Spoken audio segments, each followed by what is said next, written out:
He's won a Premier League night. He's won a Euros. Surely he's been doing fantastic exhibitions. And is he playing on his knees, or is he throwing through paper, or what's he been doing? It's some gold. Matt, we're here. Where? We're in Coventry for episode 36 of the Mission Darts podcast. And we're buzzing. I'm buzzing anyway. I'm back from Cyprus, mate. What a great time. What have you been doing? Well, I've been holidaying. Working. Yeah, Working. I did the Super Series. It's coming up to Champions Week now. We just did week 11. David Evans winning that one. A lot of people thought Steve Beaton was going to win that week, but he lost the finals, 3-1 up, let it slip. So, interesting there. By the time we do the next one, we'll be into Champions Week there as well, which I'm coming back for. We're doing this now. You say you think I'm busy. This week's taking the mick. Done a week and a half of the Super Series. Yeah. I've come home for one day, went to the toy fair, we'll get to that in a minute. I'm doing 3 days filming for Rate My Oche. I fly to Las Vegas. I'm in Vegas till Tuesday. I land on Wednesday, and I'm back at Portsmouth for Thursday for the end of Champions Week. That's exciting, because you're going to WrestleMania. And the thing is, you've just mentioned David Evans. Remember I'd told you all that boring stuff about I'd played darts and I'd qualified for a comp and all that? Dave Evans beat me on finals night. So maybe it was him beating me that's giving him the boost to win Modus, do you think? If that's not, nothing to do with it. claim it anyway. I'll claim it anyway, mate, I will. So yeah, my holiday was great. It's your turn next. Yours is probably going to be more expensive than mine, which is a rarity. Massively, yeah. But I'm thinking Vegas. Nobody goes to Vegas and comes back with a load of money. You usually come back skint. Yeah, I estimate it's going to be about 12 grand. In total? In total. Are you a gambler, though? Are you going to hit the table? I'm taking my son with me as well, so I can't go in the casinos. But what it is like WrestleMania tickets, they were like 5 grand. Yeah. Then I'm going to SmackDown, the Hall of Fame, Monday Night Raw, Titanic exhibition, WWE World, get my merchandise. I want to go have lots of Mountain Dew. I'm going to go to a barbecue pit. We've loaded and stacked the week. I might go to the Undertaker show. I'll probably do a couple of £1,000 on merchandise. You know, I do like my merch, especially when it's like limited edition stuff only to the event of which you're going to, which is WrestleMania. So I'll be getting lots of WrestleMania merch. I probably shouldn't have gone to the toy fair on Sunday because, like I said, this is overall going to cost about £12,000. Yeah. And I went to the toy fair and... Yes, I mean, the other thing was I had hardly any sleep. I went there, probably a bit sleep deprived. I was miserable, but I bought maybe far too much stuff. I mean, I spent about 640 quid. I just bought a garden chair that costs that much, Matt. It's really not that much, mate. Do you know what I mean, these days? But, I mean, you say you were miserable, but you're not today, because we're here filming a new series, mate. Series 4, can you believe it? And what's really interesting about this, so Series 4 is going to come out like June, July. Yeah. Now, until then, we've got something quite similar, but also so very, very different. Should we give them an insight, podcast listeners? Tell them what it is. It's going to be on the main channel. Yep. And on the main channel, it's also going to be people's houses. Yep. People's garages. Man caves. Conversions. A coffee shop. Yeah. A hairdresser's. Yeah. We're going to go out into the UK and we're going to find darts in locations you wouldn't normally expect to find them. So if you're on the main channel and you want your Rate My Oche fix, but you're like, oh no, it's a couple of months till the next series is on. Trust me, this little mini series you are not going to want to miss. You're not going to believe what some people have done to their houses, because we certainly couldn't believe it, could we? We were amazed. It was incredible. There's going to be some great content coming up on YouTube. We've got loads of stuff that we've filmed and got in the bank. So I think we're going to go up another level on YouTube. But not only that, Andy, for our younger viewers, because I get it's quite a generational platform, myself and yourself have now taken over the Mission Tiki-Toki channel. I never thought a time would come when I would actually say that I'm involved with TikTok. My daughter thinks it's hilarious, right? She's 12. She would love to be on TikTok, by the way, but there's not a chance. She's not getting on there till she gets a bit older. But I did say, I think, in last week's that I was in Cyprus and somebody recognised me and she thought that was highly embarrassing. So when I told her that I'm now looking after, along with you, the Mission TikTok, well, that was it. She lost her mind. But we are, and it'll be good. It'll be good. So if anyone in here is on TikTok, on that platform, you like what we do, go drop a follow on the Mission Darts TikTok. You're going to see myself, you can see Andy, you can see our players on there, you can see challenges. It's a different style of content because we traditionally dabble in long form content. Yeah. But when you go to short form content, it's a different style. We can be creative in a different way. And that's what it does. It unlocks creative juices in a different way where with YouTube, you have to understand what you're going to watch before you watch it. Where with TikTok, you've just got to be, it's almost like an explosion. The way I sort of described it was TikTok's very similar to walking down the market street, where you walk down the market, and you hear the guy go, potatoes, get your bowl of potatoes a pound, get your bowl of potatoes. And you go, oh, I didn't really want potatoes, but for £1, I actually think I do need some potatoes.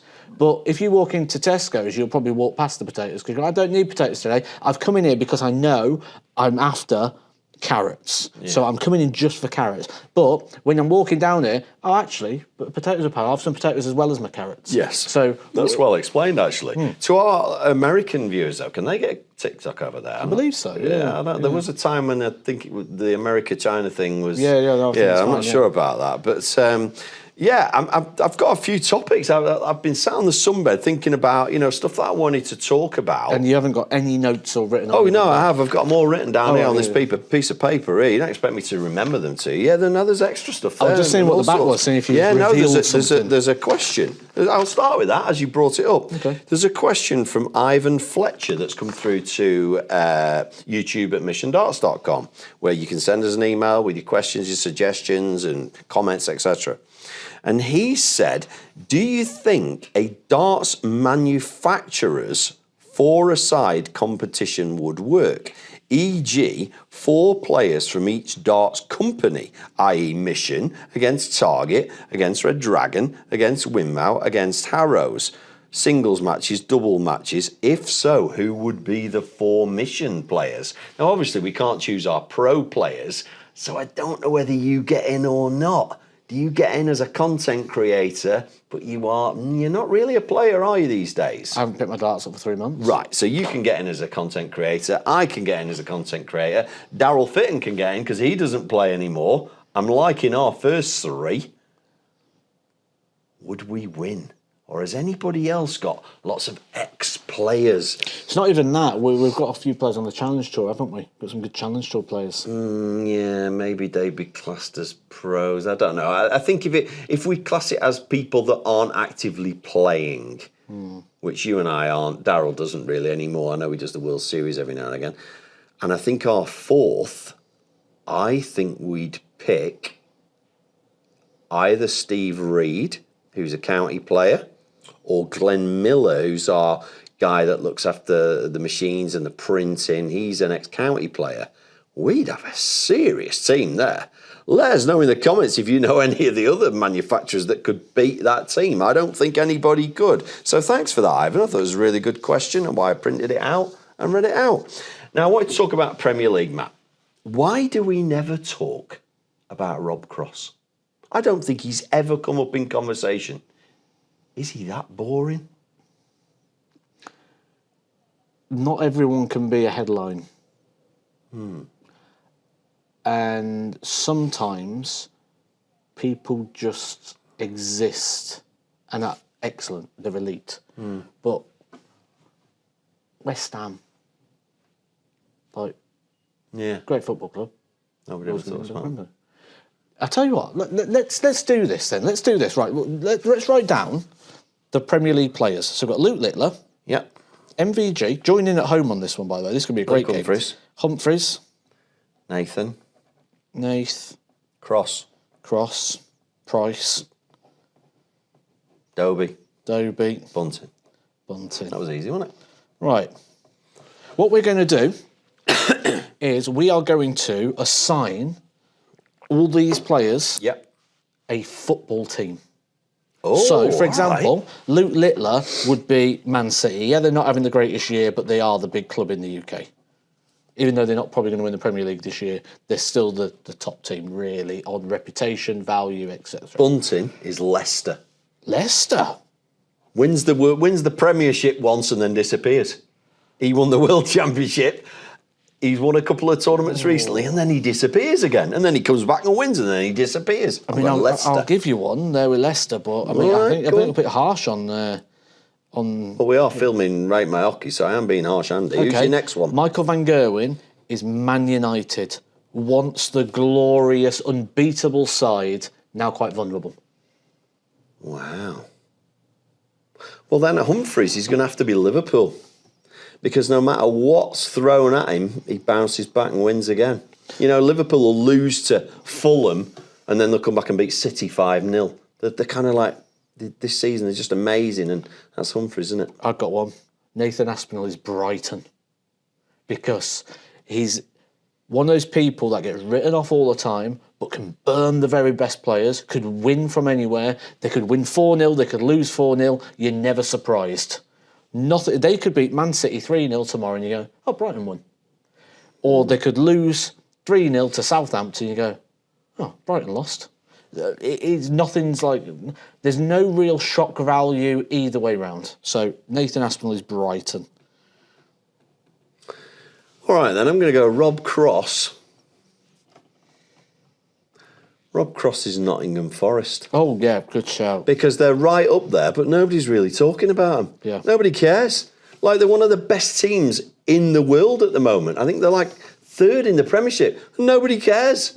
You know, and that's Rob Cross, isn't it? He's ex-world champion, multiple major winner. We never talk about him. He's just boring. He even had a decent walk-on song, and he changed that to something more boring. Okay, yeah. Go with that. Okay. Who are you having then, Price or Dobie? I'm going to go Gerwyn Price as Aston Villa. Had a bit of a glory years. Still sort of dabbling in them, you know, get some success. But at the moment, you don't feel like are going to pick up titles. Right. Okay. All right, I'll give you that. I mean, it's getting harder now. I mean, my instant one for Dobie is he's Blackpool. He's my team. Never win bugger all. Blackpool? Yeah, he's Blackpool. Never win out. But Bunting's Leicester. Yeah, no, Dobie's Blackpool. When's he win? He don't win anything. He won the Masters. Yeah, I don't count that. Non-ranking. Is that a bit harsh? I think Blackpool's very harsh, Yeah, very harsh. I would say Dobie. I'll give him Burnley then. I'm going all North teams, can you tell? They could win the Championship, though. Yeah, but they're still going to be bottom of the Premiership next season. And everyone's a Premier League clubs. Okay, so if you want a Premier League club, who is Chris Dobie? I think Dobie is Crystal Palace. Oh, yeah, that's a good shout, isn't it? Yeah, we'll give him Crystal Palace, yeah. Yeah. Okay, so there's our Premier League of football. I don't know how I wrote them down. No, I don't. Maybe for, maybe for our own reference. You don't even, normally write anything. No. So to get you to write that down was pretty amazing. In the comments section, guys, play along. Who's your football Can I have my list back now? And Thanks very also, much. give us the reasons as well. That would be quite cool. Yeah, it would. It would. So while I'm on Premier League, because I watched it last week, obviously, they're all doing it again. 1-2-1, starting on the ball. I want you to give me a reason when that's ever acceptable, because I'm looking at it going, if it's to win the leg, it's never acceptable. If it's when your opponent isn't on a finish, it's not acceptable. Can you give me any reason why starting 1-2-1 on the ball is a good way to go?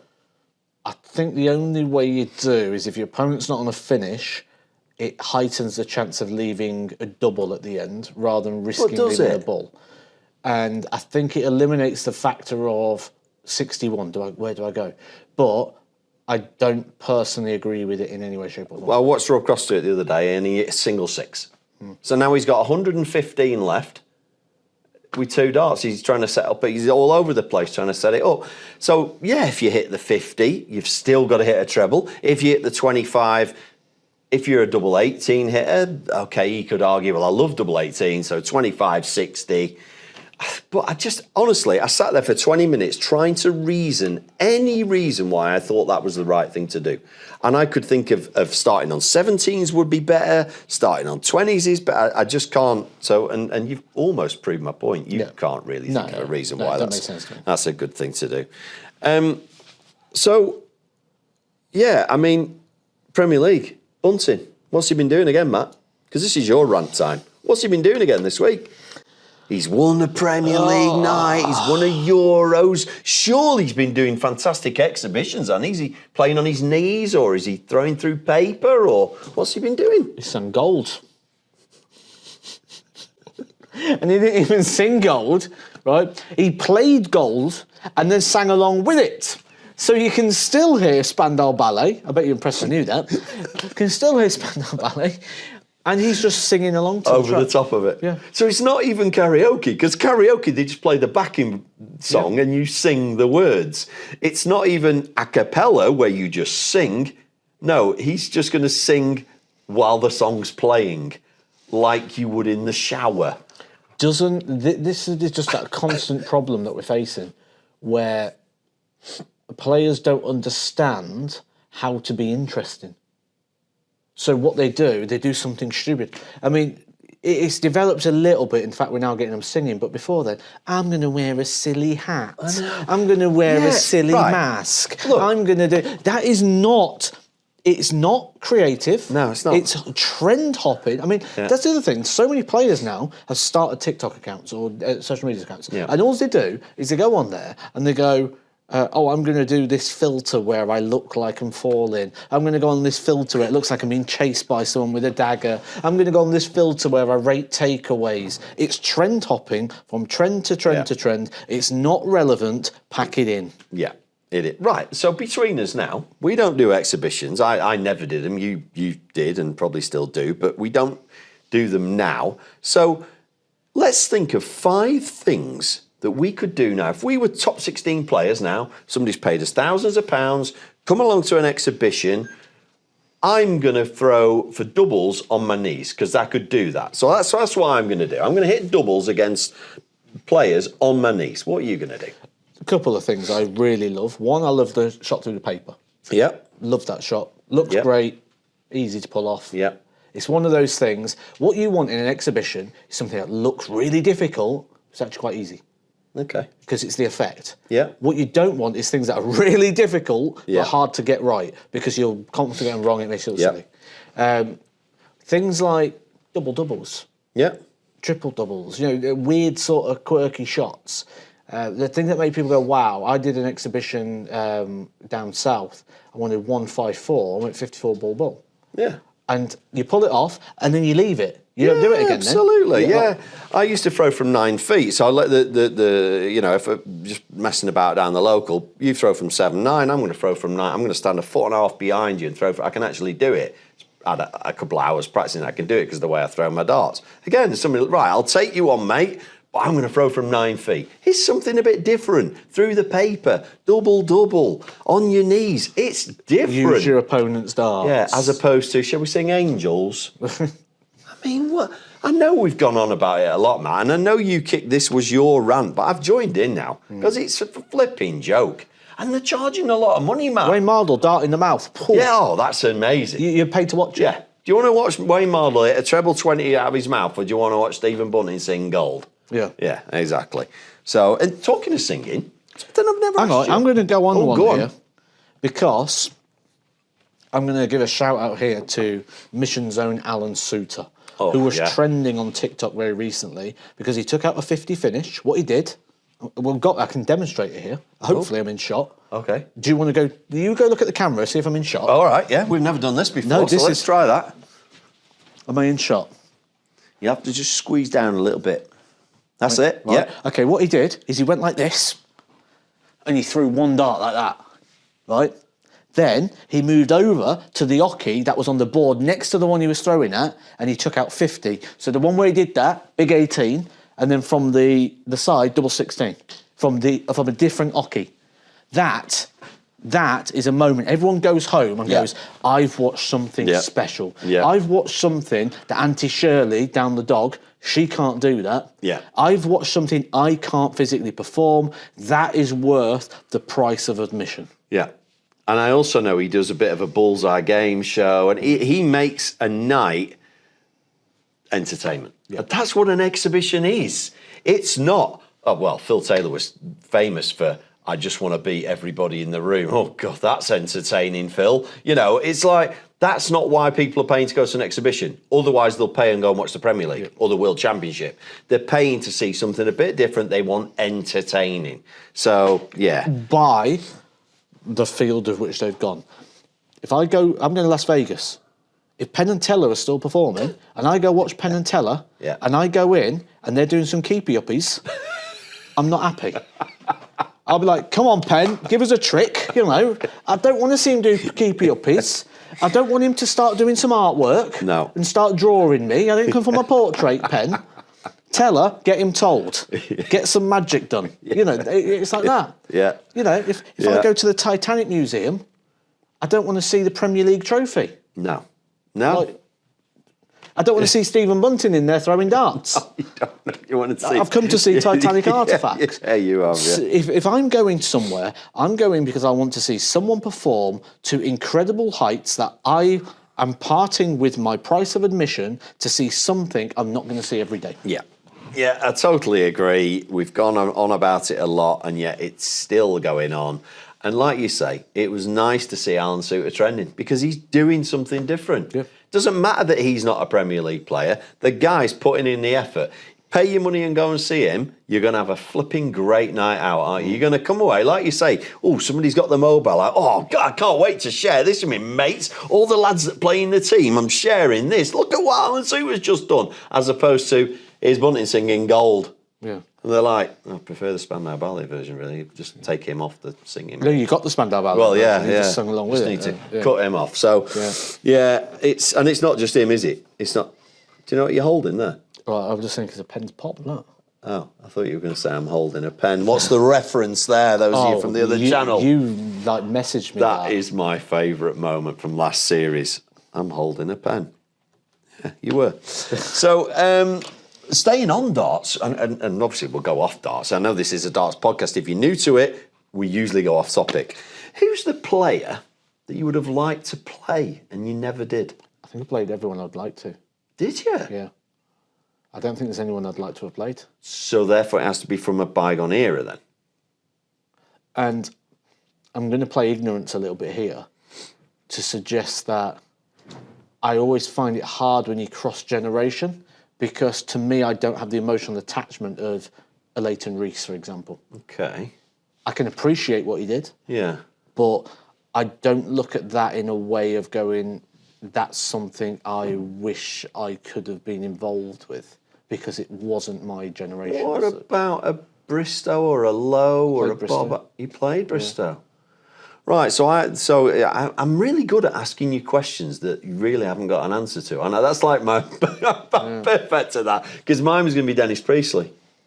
I'd have loved to play Dennis. I met him, met him in Tenerife, had a beer with him, and apparently he does play players over there. He didn't have his darts, I didn't have mine, and I just thought, this guy's one of the nicest guys I've ever met. I would have loved to see what he was like on stage, you know, watching the old games against it. I reckon he'd have been multiple world champion, but for Bristow and Lowe and all that sort of thing. I mean, we can say that about any generation, but I'd have loved to have played Dennis. Is there anybody? So I take it from that then, when you were playing, you played Taylor, you've played Lewis, Anderson, Pete Garrington's been one. Peter Wright, Gerwyn Price. You played them all? Yeah. Yeah. Yeah, multiple times. Multiple times. Any wins against anyone? Yeah, quite a few. I know you have, mate. Yeah. 170 against one of them. Yeah, I thought you might. First UK Open I qualified for, I beat Michael van Gerwen 6-5, 7-7. Ooh, what sticks in your mind then? Yeah, 7-7. Who are your mates? I know Ryan Searle. Ryan Searle was my main. I had acquaintances rather than friends. Because that's fair. I looked at it and thought I could speak to anyone. Yeah. I was friendly with everybody, but at the same aspect, I didn't want to be too familiar with them because you've got to be able to beat them, haven't you? If you get too familiar, I think that's a bad thing. So I always had a close friendship circle. I used to be very close friends with Steve Hine. When he lost his card, it was me and Ryan Searle.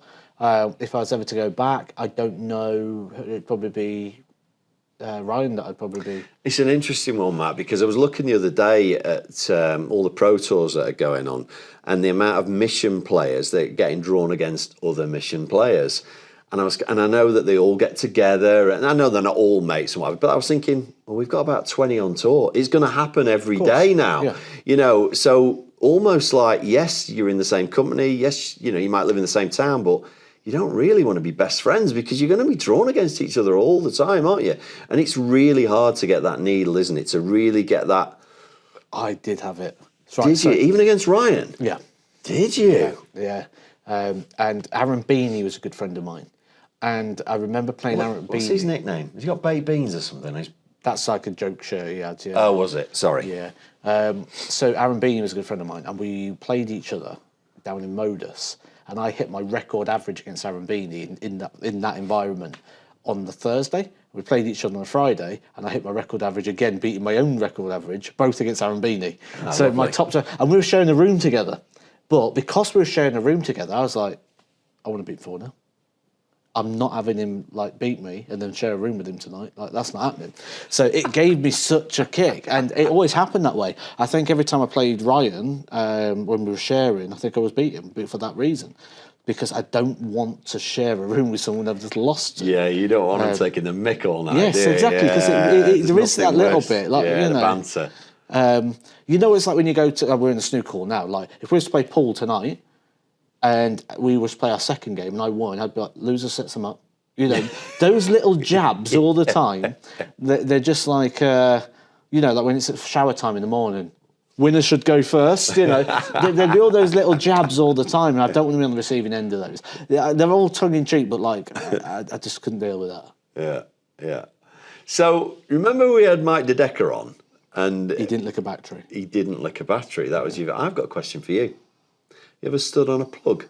Yes. not to the point where it's like pierced the skin and things like that. Okay, I'm going to check on. Well, I'll tell you what. Hang on a minute. Let's go for it. Hang on a minute. Who stood on a plug? It's the most painful thing you're ever going to do. We'll chuck questions at each other until we run out. Okay. Do you believe in ghosts? Oh, you've asked me this before. What would you say? No. Okay. If you was in a film, would you be the hero or the villain? The villain. Oh. Yeah, definitely the villain. Yeah. Okay, then I've got a couple on here for you then. What are you giving up? You've got to give up one of these two things. Meat or confectionery, i.e. chocolate and sweets. Oh, I'd give it chocolate and sweets. You would? Yeah. Every time I see you, you've got a bar of chocolate in your hand. Yeah, I'd give it chocolate and sweets. I couldn't live, especially now I'm lifting again. Yeah, I couldn't lift without. Oh yeah, you've been flexing. Yeah. He's been flexing his muscles. Yeah, it's not bad. That it's not bad. Yeah, you've even got a green shirt on. You're going to burst out of it later, like the Hulk. Rip it off. Like I don't think you're Louis. What was his name? Louis Ferreng. Literally, as we're doing What's his name? Cameraman's walked in. Just as you were doing that bit, so that's probably quite an awkward moment. He's walked in as I was feeling your arm. Yes. If you was a movie of the life of Andy Cornwall, who would be the lead actor? Oh, who's going to play me? Yeah. I'll go first if you want. Mine would be Dwayne Johnson, The Rock. Oh, come on. It's got to be realistic. What's wrong with it? There's not many differences here between Is me there and The not? Rock. There's no the differences between... Do you need to feel again? No, I don't need to feel again. Yeah, there's not... I don't think... Can you see it? Oh. Yeah. Well, yeah, but you're straining. I don't think Dwayne needs to do very much other than sit there like that. And it's like... Yeah, no. So, The Rock. The Rock, right. Okay, well, then I'll have Matt Damon. Matt Damon's playing me. Right. He's cool, good looking, and, you know... Do you know what I thought would... Chris Tarrant. Yeah,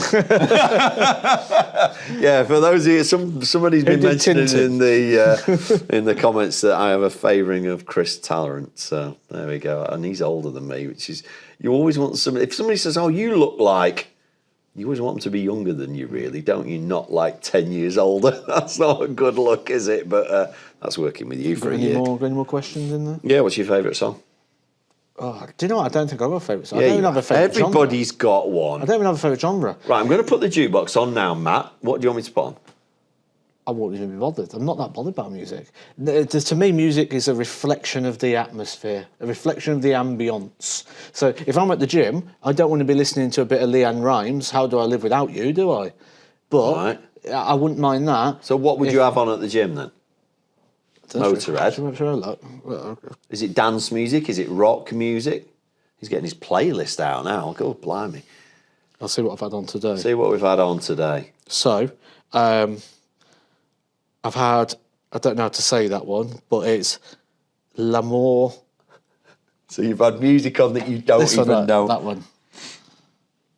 L'amour toujours? Yeah. Right, okay. That's a good song. Yeah, it's a French word. You're not even good with English words, are you? So. This is quite. So I've got. I had Rob Van Dam's Walk On music because I had a good sit-down chat with him recently, and like it just made me want to listen to. You're really inspiring people with this. Yeah. There's all sorts of different ones. I mean, look, this is the most varied playlist ever. Like, so we've got a bit of Wheatus, Little Respect in there, and then I've got Dream Catch Me, followed by Operation Blade. Right, it's the most random playlist you'll ever see. Taylor Swift Love Story, followed by Billy Ocean. Red Light Spells Danger. I finally found a song that I like. Followed by How Far I'll Go, you know, the Moana song. And then Poison. I tell you what, I thought I had some random Run DMC, playlists. followed by The Whole of the Moon. Followed by Elvis Presley. Professor Green. That is the randomest play. Anyway. Oh, S Club Juniors, Sundown. S Club Juniors. Followed by Linkin Park, Bleed It Out. Not even S Club 7, S Club Juniors on his playlist. I mean, really. And Soulja Boy and Linkin Park follow that. Soulja Boy? There's no way you like Soulja Boy. It's just like, that's the least Matthew Edgar song you could possibly pick. I've got Blazing Squad and the Blackout Crew on here. It is the most random. Avril Lavigne. To be fair, we could make a whole podcast out of this playlist. Some of the stuff on that. My Chemical Viva Romance. Live It, Coldplay. Sign of the Times. Coldplay, yeah. Oh, yeah, not Prince, it's Harry Styles. Oh, my That's a great song, that. dear me. Anyway, I like Bit a of bit Eminem of... in there. Oh, that's one of my favourite ones, actually. From Now On, from The Greatest Showman. Yeah, I could imagine that musicals and Disney films will be right on your list. And that was one I like as well. Nuzlocke, the JCB song. Oh, I don't know. Remember that one? No, I never heard of that. No. We're holding up the bypass. Finally got you to sing on the playlist. You know the one. No, Great song.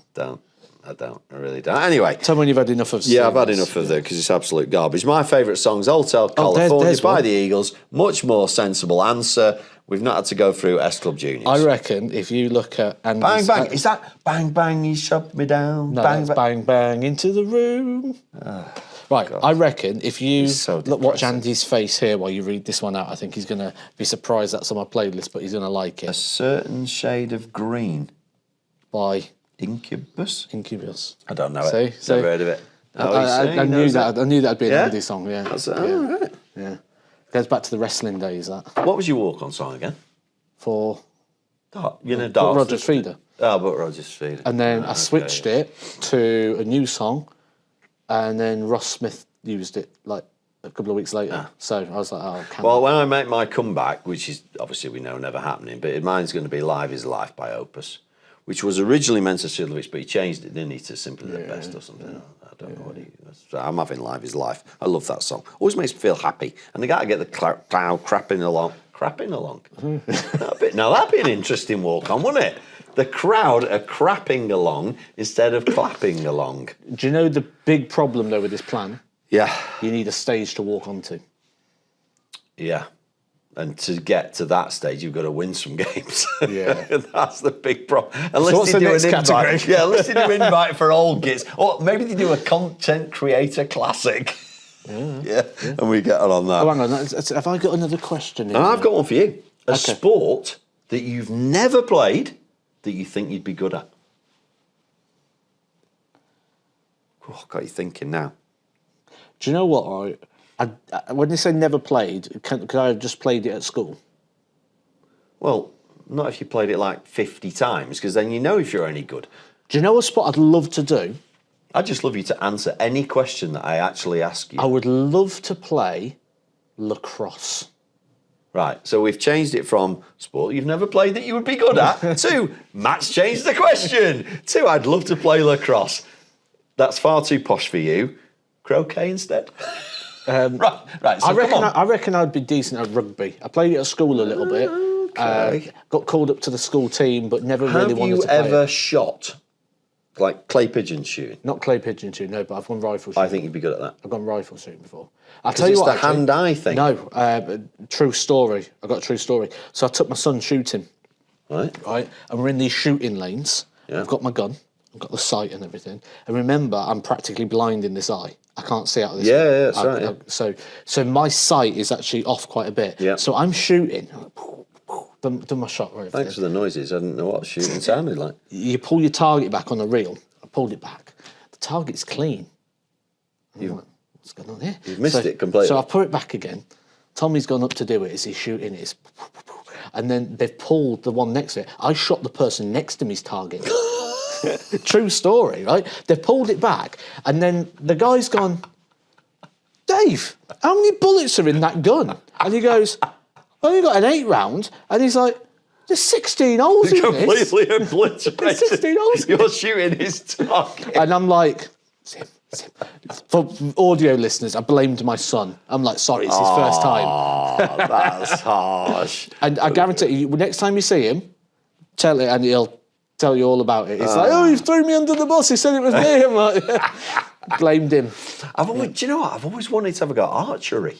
Yeah. You know, have you ever had a go at that? That looks like fun. I have. I don't like this. There's a lot of friction to it. Oh. Like when you're shooting off. Like I didn't like that.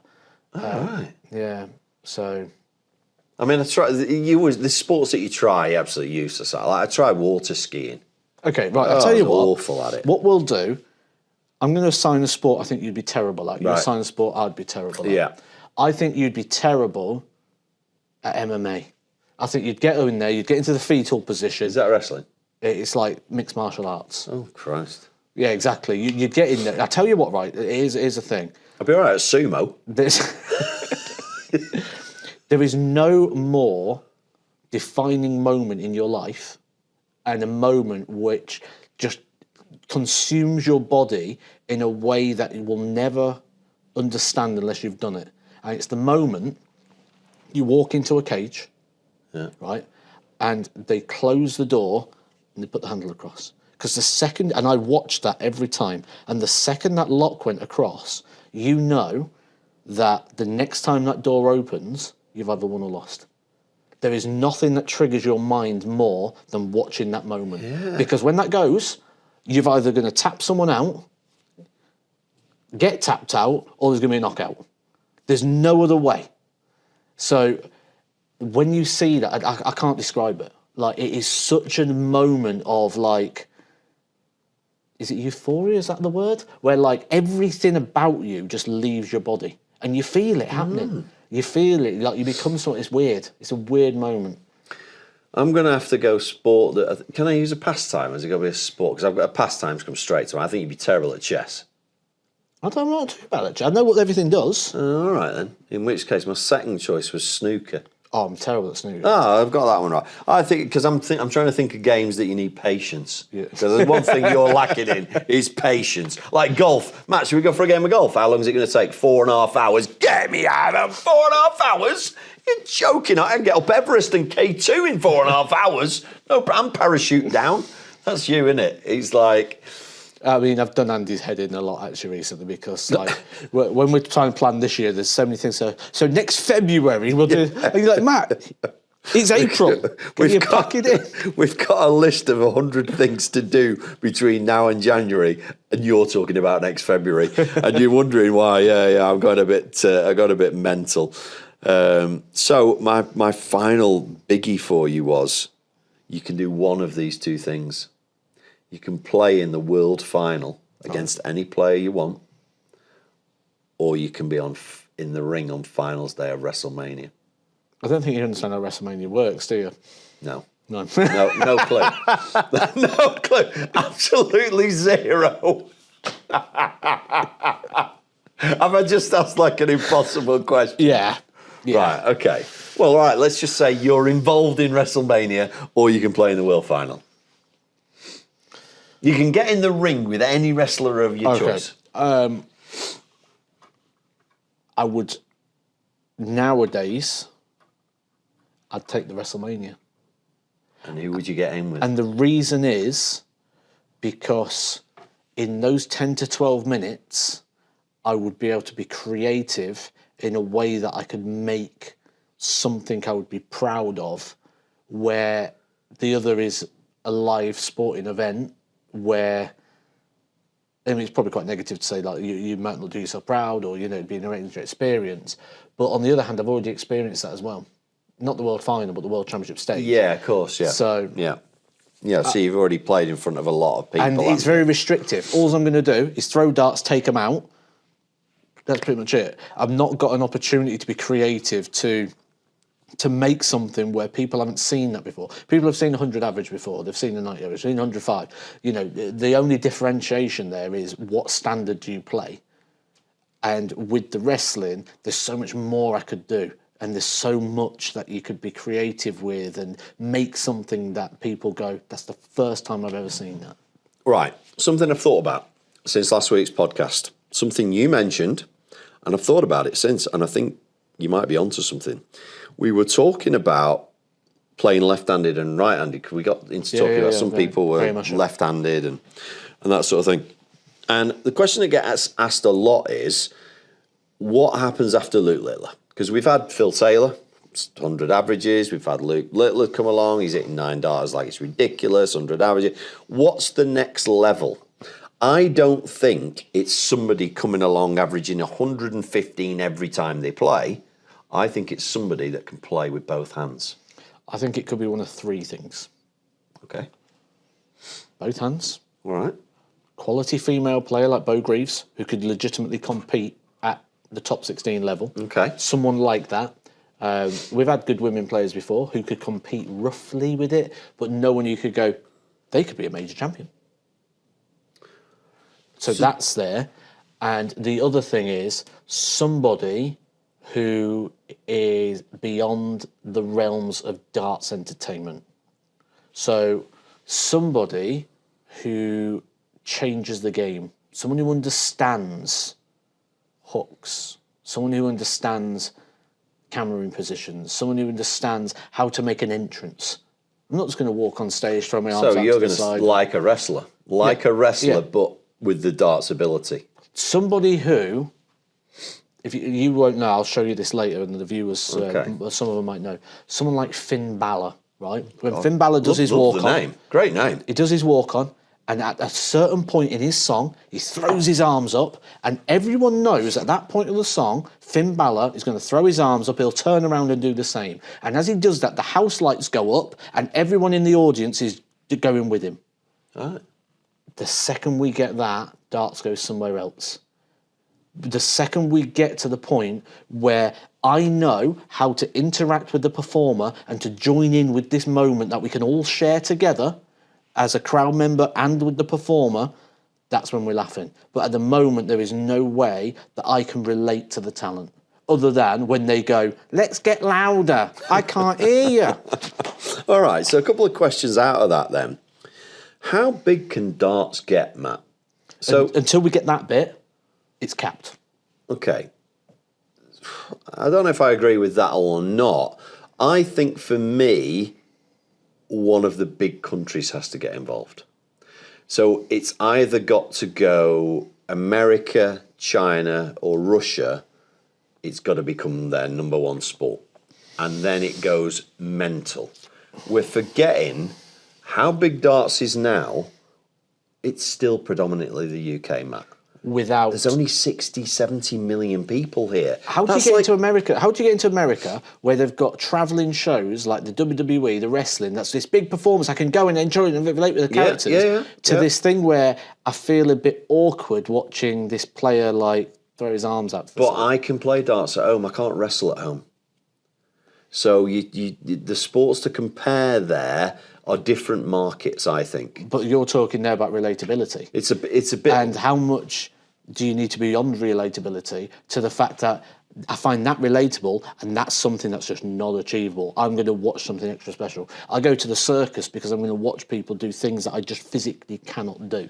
Yeah. I'm just thinking from the. And if I go to the circus, I don't want to see no roly-polies. No. Because I can do a roly-poly. Yeah. I'm thinking of the genre like in America. I can see why soccer, our football, hasn't taken off. They've already got baseball, American football, basketball.